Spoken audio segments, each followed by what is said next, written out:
in the intelligence community said that. You're Director of National Intelligence, Tulsi Gabbard. She's wrong. Mr. President, the Iranian foreign minister this afternoon said if the U.S. is serious about negotiations, that you would call up Israel and request that they stop their airstrikes. Will you make that request? Well, I think it's very hard to make that request right now. If somebody's winning, it's a little bit harder to do than if somebody's losing. But we're ready, willing, and able, and we've been speaking to Iran, and we'll see what happens. We'll see what happens. The decision that you need to make on Iran, whether to strike militarily, is this the biggest decision you'll have to make as president? Well, I can't tell you that. I have to see what happens. I can't, really say that. It depends what the decision is.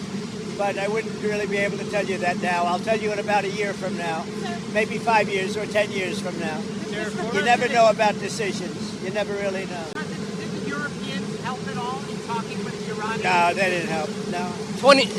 Iran doesn't want to speak to Europe. They want to speak to us. Europe is not going to be able to help in this one. 20 years ago, you were skeptical of a Republican administration that attacked a Middle East country on the idea of questionable intelligence of weapons of mass destruction. How is this moment different with Iran? Well, there were no weapons of mass destruction. I never thought there were. And that was somewhat pre-nuclear. There was a nuclear age, but nothing like it is today. And it looked like I'm right about the material that they've gathered already. It's a tremendous amount of material.